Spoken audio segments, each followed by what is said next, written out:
안녕하세요. 미국 주식으로 온 대학이 위주은입니다. 우리 모두가 제일 사랑하는 월요일이 찾아왔습니다.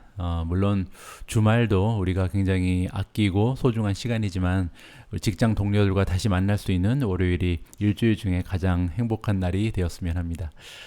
여러분들 주말 행복하게 즐겁게 보내셨는지 모르겠습니다. 저는 너무나 재미있게 시간 보내서요. 지금 굉장히 피곤하네요. 빨리 기운 차리고 또 직장 생활 일주일 동안 열심히 해나가야 할 것 같습니다. 물론 미존 채널 방송도 제가 성심성의껏 준비하도록 하겠습니다. 오늘도 역시 오미줄 읽어주는 남자 본격적으로 시작하기 전에요. 여러분들께서 정성스럽게 남겨주신 댓글을 몇 가지 소개드리고 영상 시작하도록 하겠습니다. 바황상님께서 남겨주신 글이고요. 솔직히 작년에 너무 아무거나 잘 오르니까 주식을 도박처럼 접근했던 것 같습니다. 그런데 올해 들어서 제대로 알아보고 좋은 것을 오래 들고 가려고 생각하다 보니 자신만의 기준이 필요해졌고 대가들은 어떤 생각을 하는지가 궁금해지더라고요. 그렇게 공부하면서부터 이 컨텐츠가 너무 재미있고 유익한 컨텐츠가 되었습니다. 아마 다른 분들의 생각도 저와 같은 분들이 많으실 거예요. 감사합니다. 굉장히 많은 좋아요를 받으셨네요. 48개, 저까지 49개가 됐습니다. 여기서 말씀하시는 이 컨텐츠라는 것은요, 제가 지난 토요일날 올려드린 미존의 책 읽어주는 남자, 넥스트 테슬라를 찾아라를 언급하시는 건데요. 제가 방송에서도 말씀드렸지만 최근 들어서 미준의 책 읽어주는 남자 그 반응이 굉장히 좋습니다. 이번 영상도 아직 지금 이틀밖에 지나지 않았는데 35,000명이 넘어가는 그런 분들이 시청을 이미 해주셨고요. 개인적으로 굉장히 뿌듯합니다. 이 컨텐츠를 점점 더 많은 미준 패밀리 분들께서 좋아해 주시니까 우리 모두 주식시장 그리고 주식 투자에 대한 지식이 조금씩 쌓여가면서 앞으로 모두 함께 좋은 수익을 낼 수 있는 계기가 되지 않을까 이렇게 긍정적인 생각이 들어가고 있습니다. 자, 다음 댓글 한번 읽어보도록 하겠습니다. 해피 골든 님이시고요. 안녕하세요. 처음으로 댓글 남깁니다. 저는 항상 미주님 채널 출근할 때마다 듣곤 합니다. 차가 너무 막혀서 1시간 반 정도 걸리는데 미주님 방송 듣고 있으면 차에 있는 시간도 가치 있게 보낼 수 있고 운전에 지루함을 잊어서 정말 좋습니다. 바빠서 항상 스스로 공부할 시간이 없는데 이렇게나마 좋은 정보, 뉴스 항상 빠르게 올려주셔서 너무너무 감사해요. 배울 점도 너무 많고 존경스럽습니다. 항상 목소리에 파이팅 넘쳐서 저도 좋은 에너지 받으며 하루를 시작하고 있습니다. 감사합니다. 이렇게 좋은 댓글을 남겨주시기 때문에 저 역시도 좋은 에너지를 받으면서 하루하루 보내고 있습니다. 해피 골든님 감사합니다. 이번 한 주도요 멋지게 장식하시기 바랍니다. 마지막으로 하나만 더 읽어볼까요? 윤자영님이고요. 윤자영님은 제가 그 성함이 굉장히 익숙합니다. 왜냐하면 제가 처음에 유튜브 오픈할 때부터 계속해서 미존을 아껴주신 애청자분들 중에 한 분이시거든요. 미존 방송은 주식 유튜버 중 단연 으뜸입니다. 첫날부터 쭉 듣고 있습니다. 점점 발전해가는 컨텐츠에 감동합니다. 구독자 10만, 20만 될 때 이벤트도 감동이고 오미주도 좋고 책도 읽어주고 최철님은 방송 기획력도 좋은 것 같아요. 가족에게 잘하는 모습도 너무 좋고 다음에 한국 오시면 유튜버 구독자와의 만남 하면 꼭 갈게요. 고마워요 늘. 제가 윤자영님의 글을 읽어드리는 이유는요. 물론 윤자영님이 짚어주신 저에 대한 칭찬 메시지가 하나하나 너무 마음에 와 닿기 때문이기도 한데요.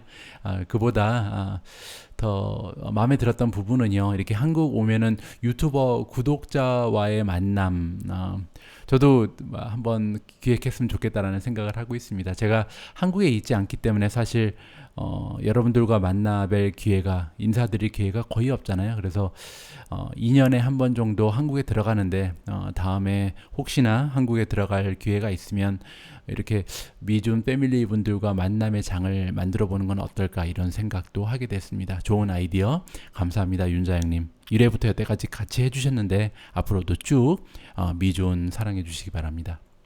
자, 오늘도 세 분의 애청자님께서 남겨주신 댓글 한 개 읽어봤는데요. 앞으로도 제가 시간 되는 대로 여러분들이 남겨주신 댓글들 하나하나 공유해보는 그런 순서를 매 방송마다 준비해볼까 합니다.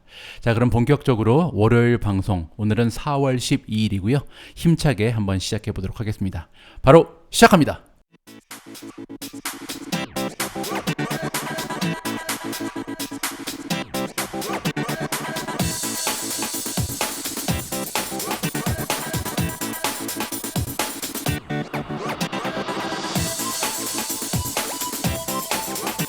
자, 오늘 오미주 읽어주는 남자 첫 번째 기사는요, 제가 지난주에 전해드렸던 기사 내용이 조금 잘못된 부분이 있어서요, 바로 잡고자 한 번 더 말씀드리겠습니다. 지금 보시는 게 발원지에 나와 있는 기사인데요. Florida sues U.S. government to resume cruise ship sailing. 제가 저번 주에 플로리다 주 정부에서 그 크루즈 운항을 재개하는 거에 대해서 이렇게 고소를 했다. 플로리다 주 정부가 고소를 했다라고 전해드렸는데, 사실은 그 반대의 얘기를 제가 잘못 전해드렸습니다. 크루즈가 재개한다는 그 뉴스를 제가 한 3, 4일 전에 보내드린 직후였기 때문에 조금 착각을 하게 됐는데요. 사실 크루즈 운항을 재개하기 때문에 고소를 한 게 아니고요. 이 크루즈 재개가 너무 늦어진다는 그 이유만으로. 그래서 이제 플로리다 입장에서는 사실 관광 산업이 굉장히 중요한 주잖아요. 그런데 빨리빨리 이거 재개를 해야 되는데 좀 뜸을 들인다. 그래서 지역 경제를 망가뜨린다는 그런 이유 때문에 플로리다 주 정부에서 CDC라고 부르는 기관이 있죠. Center for Disease Control and Prevention이라는 그 질병관리본부가 있는데요. 이 질병관리본부를 고소를 했다. 이런 내용입니다. 제가 조금만 최근 들어서 실수가 많아지는데요. 좀 더 조심해서 오보가 나지 않는 습관을 기르도록 하겠습니다. 한 10년 전만 해도 완벽하다는 말도 듣고 살았었는데요. 이제는 어느덧 이제 나이가 50이 가까워지면서 자꾸만 실수가 많아지는 저를 발견합니다. 실수를 조금씩 줄여나갈 수 있도록 최선을 다해보도록 하겠습니다. 여러분들께서도 조금만 너그럽게 이해해 주시면요. 제가 잘못된 내용은 바로바로 이렇게 바로 잡아 드릴 테니까요. 좀 더 정신을 집중해서 오늘 방송도 이어나가도록 하겠습니다. 다음은 월스트리트 저널에 나와 있는 기사인데요. 지난주에 제가 아마존에서 그 노조 설립을 위한 투표가 있었다. 그리고 중간 결과를 전해드렸잖아요. 중간 결과와 마찬가지로 최종 결과 역시도 아마존의 그 노조 그 설립은 무산되었습니다. 그래서 보시면 Why Amazon workers in Alabama voted against union. 왜 아마존의 직원들이, 알라바마의 직원들이 그 노조 설립을 위한 투표에 반대표를 던졌을까? 이러한 제목의 기사인데요. 여기서 이제 그 핵심적인 내용만 좀 보면요. 미국 같은 경우는 지금 주정부에서 지정하는 미니멈 웨이지 최저임금이죠. 최저임금이 7.25달러가 지금 나와 있습니다. 7.25면은 뭐 한 8,000원이 조금 넘어가는 돈이죠. 이 7.25달러가 주에서 지정한 최저임금인데요. 아마존 같은 경우는 지금 최저임금이 15달러를 지급하고 있는 상황입니다. 따라서 정부에서 지정한 그 최저임금보다 오히려 2배 이상 더 많은 금액을 지금 최저임금으로 자체 설정하고 있잖아요. 따라서 여기서 일하고 있는 직원 입장에서는 사실 노조가 설립돼도 그렇게 많은 혜택을 받기에는 어려운 상황이죠. 이미 그 임금이 많이 올라가 있고, 또 아마존 같은 경우는 헬스케어라든지 아니면은 은퇴했을 때 받는 베네핏이 제대로 이제 잘 갖추어져 있기 때문에 실질적으로 노조가 설립되면 이제 노조에 납부해야 되는 돈이 있습니다. 그 노조비를 내야 되는데 그 노조비에 비해서 실제로 받을 수 있는 혜택에 어느 정도 한계가 있다, 이렇게 생각했기 때문에 이번 투표의 결과가 이렇게 나왔다라는 내용이 이번 월스트리트 저널의 기사의 주요 내용입니다.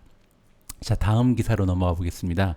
지난주에 제가 그랩이라는 싱가포르 그 공유 택시 기업이죠. 이 기업이 스펙 주식과의 그 합병을 통해서 미국 주식 시장에 상장할 가능성이 있다라는 내용을 보내드렸잖아요. 그런데 그 기사에 이어지는 내용으로 이번에는 트라벨러카라는 회사가 새롭게 등장했습니다.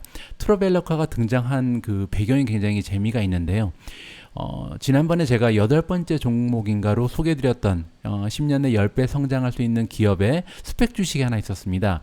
BTWN이 있었죠. 브리지타운이라는 스펙 주식이었고요. 그때 제가 이 BTWN이라는 스펙을 소개드렸던 이유가 나중에 그 인도네시아의 그 유니콘 기업인 토코페디아라는 기업과 합병할 가능성이 굉장히 높다. 그러한 루머가 있기 때문에 거기에 한번 승부를 걸어보자는 말씀을 드리면서 이 스펙을 소개를 드렸었습니다. 그런데요, 이 기사에서 지금 얘기하고 있는 부분은 뭐냐면 이 트라벨러카가 BTWN과 합병을 할 가능성이 있다는 소식을 전해주고 있습니다.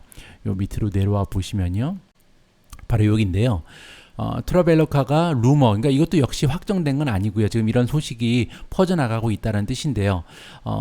스펙을 통해서 IPO, 그 기업 공개를 할 가능성이 높다. 그리고 이 스펙은 어떤 스펙이냐면요, 빌리어네어인 리차드 리 그리고 피터 틸이 이끄는 그런 스펙이다. 이 두 사람이 이끄는 스펙이 바로 우리가 지금 투자하고 있는 BTWN이잖아요. 그래서 아무래도 이 소식에 의하면 앞으로 BTWN이 토코페디아보다는 오히려 트래벨러카와 합병할 가능성이 더 높아질 수도 있다, 이런 생각을 하게 됐습니다. 개인적으로는 사실 토코페디아가 조금 더 좋은 영향을 끼칠 거라고 생각을 하거든요.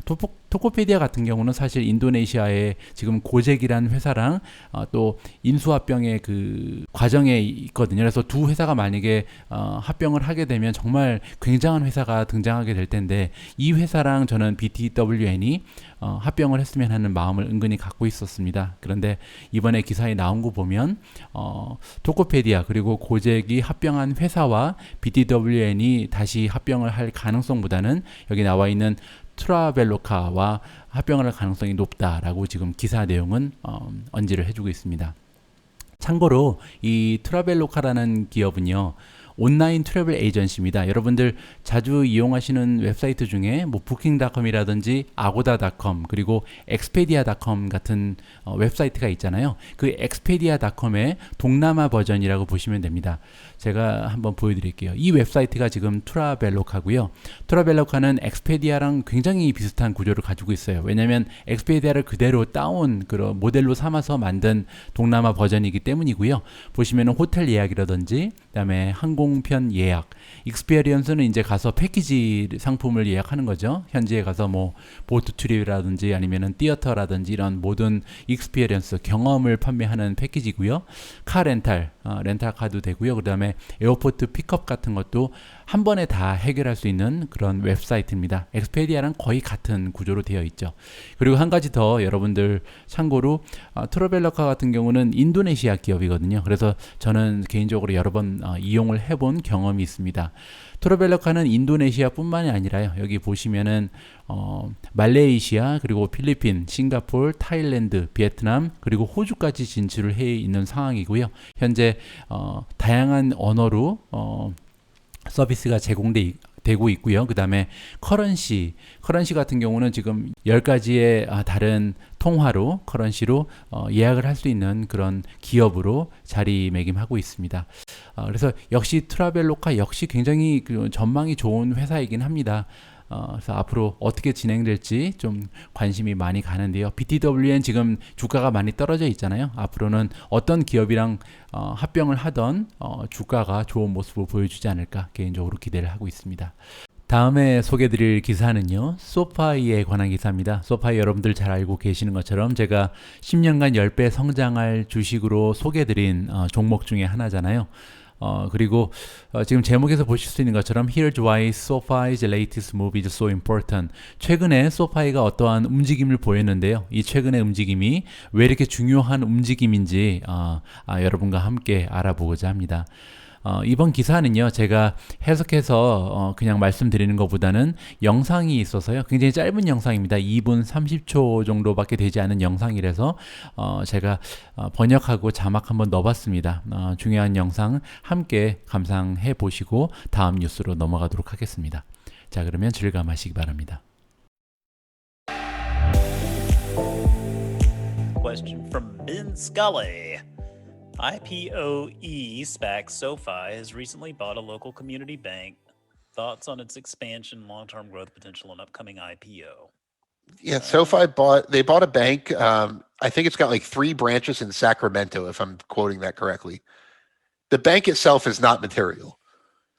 What it represents is it gives them a physical banking infrastructure, a chartered bank that would be under there because they got approved for a bank charter, but they figured it would be quicker to acquire one that already existed. So this is like a local bank. I mean, this would be like Amazon buying like the hardware store on Main Street. Like it's not material to the company's results, but it gives them that physical presence that they could use to in their other operations. Yeah. So that's really what SoFi is thinking when they bought that bank. They want to be a bank. They want to disrupt the traditional banking industry. To do that, you need some sort of banking infrastructure. They're not necessarily going to have, you're not going to have a SoFi branch on every corner in your city, but they need some sort of physical banking infrastructure. This really gives them an established banking presence. I don't even know if they're going to make any more branches, but this just really accelerates their rollout of being their own bank. Because until now, SoFi hasn't been a bank, and they rely on a middleman, a third-party bank, to actually make their loans and actually take their deposits. Because they offer high-yield savings accounts, but they don't hold the money because they're not a bank. So that also doesn't give them control over their interest rates. CEO Anthony Noto, who we just talked about, he said, if it was up to us, we would pay the highest interest rate in the market, but our third-party banks that we partner with would never agree to that. So being a bank gives them control over their interest rates. It gives them control over how much they charge interest rate-wise on loans. It just gives them a whole lot more control over the process, which could be a real big competitive advantage. Right. So to really answer that question, the bank itself is not a material acquisition. It's a tiny bank. It's a tiny fraction of SoFi's available cash. Yeah. They did say they're going to contribute something like $500 million to build up the bank's capital, but that's to really accelerate the national rollout of their banking products, not necessarily to build an actual physical bank, which I don't think is in their plan. 캐시우드에 대한 기사를 또 준비했는데요. 이번 기사는 좀 재미 요소가 있어서 제가 여러분들과 공유해 볼까 합니다. 이 기사가 왜 재미냐면요. 그 캐시우드랑 일론 머스크, 테슬라의 CEO 일론 머스크가 트위터를 통해서 대화를 주고받았다고 합니다. 그래서 이 대화 내용이 어떠한 것이었는지 여러분들께 좀 알려드리고 싶어서요. 트위터를 통해서 먼저 질문을 한 것은 일론 머스크입니다. 일론 머스크가 어떤 질문을 했냐면요. What do you think of the unusual high ratio of the S&P market cap to GDP? 일론 머스크가 물어본 내용이 뭐냐면요. 지금 S&P 500의 마켓캡, 그 시가총액과 GDP를 비교해 보면 시가총액이 지나치게 높아 있다는 거죠. 그러니까 주가가 많이 상승해 있는 상황이다. 하이 레이시오니까요. 그 이유가 무엇일까요? 라고 먼저 질문을 그 일론 머스크 쪽에서 남겼습니다. 우리가 보통 S&P 500 마켓캡이나 아니면 PE 레이시오를 주로 쓰는데요. 그것과 GDP, 국내 총생산을 비교하는 이 레이시오를 흔히 이제 워런 버핏이 자주 이용한다 해서 버핏 지수라고 얘기하거든요. 워런 버핏 같은 경우는 이 S&P 마켓 캡이 GDP에 비해서 많이 올라가 있으면 주식을 매도하는 시점으로 바라보는 것 같습니다. 자, 그런 의미에서 이 이유를 좀 따져보는 게 중요하잖아요. 근데 이제 캐시우드가 거기에 대해서 어떤 답을 줬는지 제가 좀 설명을 드려볼게요. 지금 이 지수가 높은 것은 맞는데요. 그 높다는 기준이 잘못됐다는 얘기를 해주고 있습니다. 여기서 핵심적인 내용은 이건 것 같아요. 보시면요. 그 마켓 그 시가총액이 GDP의 규모에 비해서 많이 올라간 건 사실이다. 그런데 그 기준이 어디냐는 거죠. 그 기준이 어떤 거랑 비교를 해서 높다고 얘기하냐면 지금 가이드가 월드워 2 이후로 돼 있다는 겁니다. 포스트니까요. 월드워 2 이후로 기준으로 했을 때는 이 그 시가총액이 GDP에 비해서 많이 올라간 게 사실이다. 그런데요. 그때랑 비교하지 말고 그러니까 최근에 한 100년의 모습, 80년의 모습과 비교하지 말고요. 그 전에랑 비교하자는 거예요. 그래서 1800년대 아니면은 1900년대랑 비교하면 지금 그 GDP 비교해서 시가총액이 결코 높은 것이 아니다. 왜냐하면 1800년대에는요 오히려 지금보다 2배에서 3배 정도 더 높았다고 합니다. 자, 이런 얘기가 왜 나오냐면요. 이 1800년대에는 엄청난 발명품이 나왔었죠. 그 발명품이 뭐였냐면 바로 전화기, 텔레폰, 일렉트리시티, 전기, 그리고 오토모빌, 자동차가 등장한 시기입니다. 이렇게 엄청난 혁신의 모습이 나왔을 때랑 비교를 해야 된다는 거예요. 왜냐면 지금 현재 캐시 우드가 바라보는 현재의 모습은 엄청난 혁신의 시대로 접어들고 있는 그런 출발선에 우리가 서 있다라고 아크 인베스터들은 주장을 하잖아요. 그러한 의미에서 지금 그 월드워 2, 2차 세계대전이 끝난 이후를 기준으로 했을 때는 주가가 많이 올라가 있는 게 사실이다. 하지만 1800년대 그러니까 막 각종 혁신이 막 몰려오던 그 시기랑 비교를 해보면 그때가 오히려 더 이 지수가 버펫 지수 같은 게 두세 배 정도 더 높았다는 그런 얘기를 해주고 있습니다. 이렇게 버펫 지수가 많이 떨어질 수 있는 이유가 뭐냐면요. 이렇게 기하급수적인 새로운 혁신이 많이 등장을 할 때는 기하급수적인 성장이 일어나게 되고 기하급수적인 성장이라는 것은 프로덕티비티와 그 에피션시를 굉장히 높게 형성할 수 있게 해준다는 겁니다. 이 프로덕티비랑 에피션시가 올라간다는 건 뭐냐면요. 디플레이션, 즉 물가가 떨어질 수밖에 없다는 거예요. 왜냐하면 생산성이 올라가니까 물가가 떨어지겠죠. 지금 현재랑 비슷한 상황이 나오고 있는 거죠. 그런데 우리가 GDP라는 것을 계산할 때 GDP는 보통 민간의 소비, 그리고 정부의 지출, 그리고 이제 인베스먼트라고 부르는 것을 다 합친 거를 GDP라 그러잖아요. 그래서 그 정부건 민간이건 소비가 줄면 GDP는 떨어질 수밖에 없습니다. 그런데 소비가 줄어드는 이유 중에 하나가 지금 디플레이션, 즉 물가의 하락에 있다고 보는 거죠.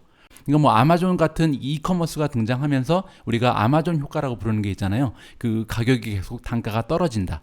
뭐 이런 식으로 최근에 우리가 그 혁신적인 모습을 통해서 모든 것이 굉장히 물가가 많이 떨어지는 모습을 보이기 때문에 그것을 우리가 굿 디플레이션이라고 부를 수 있고 이러한 굿 디플레이션의 영향으로 인해서 물가 상승이 저지되면서 GDP가 올라가는데 한계가 있을 수밖에 없다. 이렇게 GDP가 올라갈 수가 없는 상황에서 S&P 500의 주가는 시가총액은 계속 올라가고 있으니까 따라서 이 레이시오는 계속 커져만 간다. 이러한 것이 캐시 우드가 주장하는 바였습니다. 재밌는 내용인 것 같아서 여러분들과 한번 공유를 해봤고요. 다음은 그 지난 주말에 페드의 제롬 포웰이 발표한 내용이 있어서 잠깐 쉐어를 하면요. Fed's Jerome Powell sees U.S. economy at an inflection point. inflection point는 우리가 주식 공부를 하면서 자주 등장하는 그런 단어가 됐죠. 이제 변곡점이라고 우리가 부르는 거죠. 굉장히 엄청난 변화가 일어날 그런 시기에 와 있는 것을 inflection point라고 보면 될 것 같습니다. 이러한 얘기를 한 것은요. 60분이라는 60 minutes이라는 프로그램에서 이제 인터뷰를 하면서 나온 얘기인데요. 여기서 이제 우리가 관심을 가져야 할 부분은요. 보시면은 제롬 포일이 얘기하기를요, 경제가 굉장히 빠르게 회복을 하고 있다. 굉장히 좋은 현상이고, 이렇게 경제가 회복하는 것은 백시네이션 레이트, 그 백신을 맞은 사람들의 그 비율이 계속해서 빨리 올라가고 있고, 그 다음에 스트롱 모네터리 앤 피스컬 폴리시니까요. 재정 정책이라든지 아니면은 그 정부의 지원책 같은 게 굉장히 활발하게 잘 이루어지고 있기 때문에 경제 회복이 굉장히 빨리 진행되고 있다. 지금으로서는 우리가 유일하게 생각할 수 있는 위험은 바이러스가 다시 퍼져나가는 것이다 라고 얘기를 해주고 있습니다. 올해 GDP의 성장률은 6.5% 정도 보고 있죠. 연준이 가장 최근에 발표한 내용에 의하면. 그리고 또 하나 이제 중요한 게 여기 있죠. 그러니까 인터레스트 레이트, 금리 언제 올릴 거냐고 또 이제 질문을 했겠죠. 기자들이. 이 질문에 대해서 답변은 역시 한결같았습니다. 지금 보시면은 포웰이 대답하기를 It's highly unlikely. 그럴 리가 거의 없다. 그러니까 그 금리를 올해 안에 올릴 가능성은 거의 없다고 봐야 된다. 그렇게 얘기를 하고 있습니다. 지금 현재로서 중요한 것은 빨리 우리가 그 고용률을 높여가는 것이다. 지금 고용 시장에 집중해야 될 때지 우리가 그 금리를 올릴 때가 아니다라는 얘기를 반복적으로 지금 포웰 의장이 해주고 있습니다. 그리고 이번 인터뷰에서는 또 하나 질문이 들어간 게 있는데요. 개인적으로 가장 걱정스러운 부분이 무엇입니까? 라는 질문을 했다고 합니다. 그래서 이 질문에 대한 대답을 어떻게 했냐면요. 사이버 리스크다. 그래서 사이버 리스크라는 것은 뭐 보안상의 문제를 얘기하는 거겠죠. 지금 전반적으로 모든 비즈니스의 모델이 클라우드를 바탕으로 한 인터넷상으로 넘어가고 있는 중이잖아요. 그래서 연준 의장의 입장에서는 결국은 그 뱅킹 시스템도 다 클라우드로 넘어갈 텐데 이럴 때 과연 그 뱅킹 시스템이 사이버 테러라든지 이러한 데 노출이 되지 않을까 이러한 걱정을 하는 것 같습니다. 그러한 이유로 우리가 또 크라우드 스트라이크라든지 아니면은 G스케일러 같은 기업에 또 투자를 할 이유가 생기는 거고요. 자, 다음 기사는요. 마이크로소프트에 대한 기사입니다. Microsoft in advance talks for Nuance Communications deal, 블룸버그의 기사인데요. 마이크로소프트가 지금 어드밴스 톡이라는 것은 그 협상이 상당히 많이 진행됐다라는 얘기를 어드밴스 톡이라 그러거든요. 누구랑 협상이 진행됐냐면 뉴앵스 커뮤니케이션이라는 기업이랑 협상이 지금 거의 다 마무리되고 있다. 결국 이 두 회사가 인수합병을 하게 되는 것 같습니다.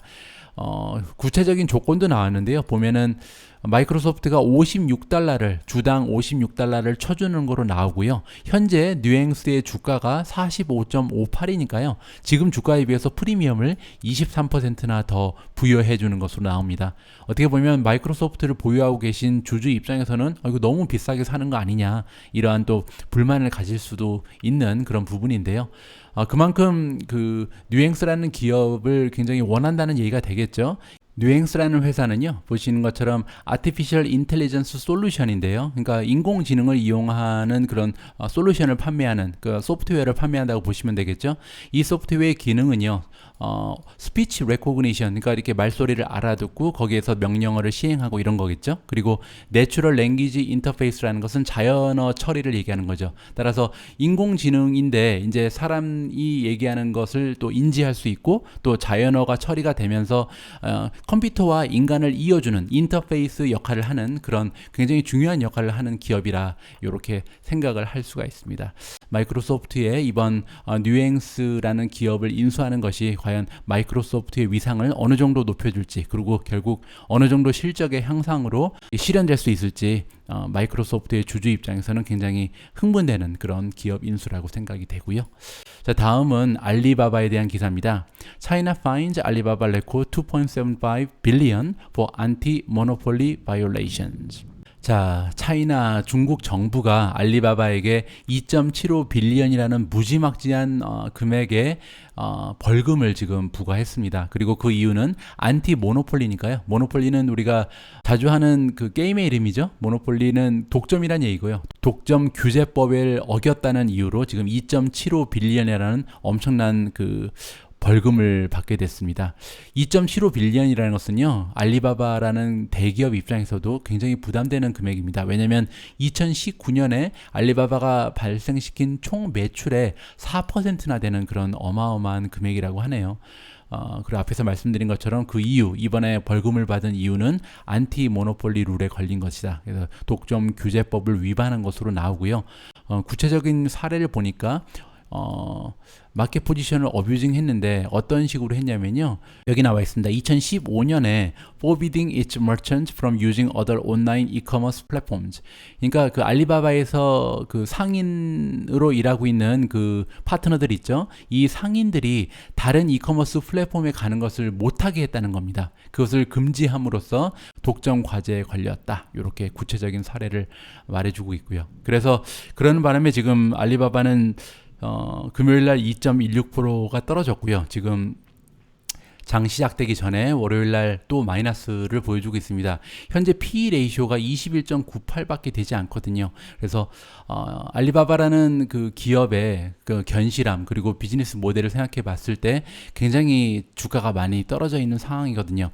왜냐면 보시는 것처럼 그 레비뉴 그로스가 31%가 넘어가는 기업이잖아요. 그렇게 되면 PE 레이쇼를 그로스 레이쇼로 나눈 그 패그 레이쇼가 1도 되지 않는 상황이다. 따라서 어떻게 보면 굉장히 그 우리가 이 알리바바라는 주식에 투자를 할 수 있는 적기라고 생각을 해볼 수도 있는데요. 워낙 정치적인 그 문제에 엮여 있어서 조금 판단이 쉽지는 않은 그런 상황이라고 생각을 합니다. 자, 마지막 기사입니다. 오늘 마지막 기사는요. 지난주에 굉장히 좋은 주가의 상승을 보인 15개의 베스트 스톡을 소개해주는 그런 기사인데요.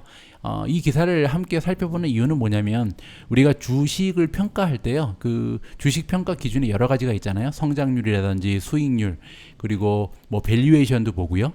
근데 그 중에서 하나 중요시 여기는 게 모멘텀이라는 게 있습니다. 모멘텀이라는 것은 지금 현재 최근 주가의 흐름이 어떠냐, 이것도 주식 투자할 때 굉장히 중요한 하나의 판단 기준이 되거든요. 그만큼 지난주에 좋은 모습을 보인 주식들은 이번 주에도 좋은 모습을 보일 가능성이 있기 때문에 어떠한 주식들이 그 베스트 15에 선정이 됐는지를 살펴보는 것은 어느 정도 의미가 있다, 이렇게 생각을 해볼 수가 있습니다. 자, 1위를 차지한 종목은요, 라이스 애퀴지션 코퍼레이션이고요. 지난주 한 주 동안 65.74%가 올라갔습니다. 대단하죠? 2위는 그린위치 라이프 사이언시즈고요. 55.18%. 3위는 셀큐리티 39.93% 상승했고요. 자, 4위는 스냅입니다. 15.98%. 5위는 스퀘어네요. 스퀘어가 13.9%라는 엄청난 상승을 지난 한 주 동안 보여줬고요. 자, 6위는 업 핀텍 홀딩입니다. 13.42%. 그리고 7위는요, 로크가 차지했네요. 로크는 지난 한 주 동안 12.15% 상승했습니다. 8위는 트위터 10.97%. 9위가 노르웨지안 크루즈 9.7%고요.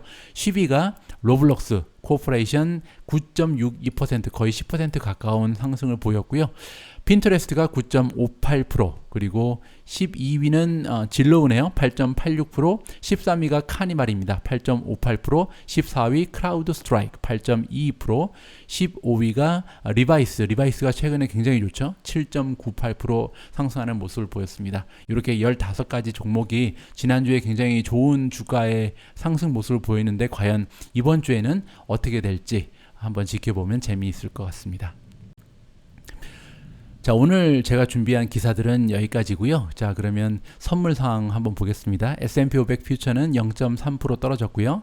다우 퓨처즈는 마이너스 0.31%, 그리고 나스닥 퓨처즈가 마이너스 0.30%, 3대 지수 모두 0.3% 정도 떨어지는 비슷한 모습을 보여주고 있습니다. 아직 그 주식 시장이 시작하려면 몇 시간 더 남았기 때문에 그 사이에 또 변동이 있을 수도 있죠. 자, 월요일부터 좀 힘차게 시작해 봤으면 하는 생각이고요. 자, 오늘 오미주님께서 준비하신 비디오 클립은요, 애쉬에 관한 내용입니다. 애쉬 여러분들 잘 아시는 것처럼 직접 만든 공예품을 판매하는 이커머스잖아요. 그래서 이 애쉬의 CEO가 CNBC에 나와서 인터뷰한 내용인데, 애쉬에 대한 그 전망을 한번 점쳐볼 수 있을 뿐만이 아니고요. 이커머스라는 그 산업 전반적으로 앞으로 어떠한 모습을 우리가 기대해 볼 수 있을지 전반적인 내용을 한번 고민해 볼 수 있는 좋은 기회가 될 것 같습니다. 애쉬는 개인적으로 제가 투자하고 있는 기업이라서 조금 더 또 관심이 가는 그런 방송이었고요. 5분이 넘어가는 내용이지만요, 여러분들 재미있게 끝까지 시청해 주셨으면 합니다. 자, 오늘 오미주 읽어주는 남자, 그리고 오늘의 미국 주식 뉴스 함께 시청해 주신 모든 분들께 진심으로 감사의 말씀을 드립니다. 자, 이제 월요일인데요. 이번 한 주 기억에 남을 멋진 한 주, 그리고 에너지 넘치는 마음으로 행복하게 지내시기 바랍니다. 저는 내일 다시 조금 더 유용한 정보, 그리고 재미있는 방송으로 다시 인사드리도록 하겠습니다. 우리 모두가 미국 주식 투자로 은퇴하는 그날까지 다 함께 화이팅입니다. 행복한 하루 되세요. 감사합니다. The online marketplace benefiting from the stay-at-home play and pop and mask sales as well. Etsy CEO Josh Silverman joins us now for an exclusive interview, and we'll get to some of the announcements you're making on climate, Josh. But first to this question, which all of Wall Street is trying to figure out. What happens to your business? What is happening now that more people are getting vaccinated, that economies are reopening more, including a lot of bricks and mortar retail, which is obviously a competitor?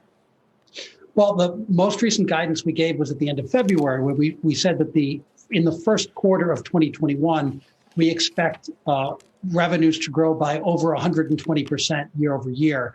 And so obviously the first quarter of the year is still very strong. Now we're lapping much easier comps from last year.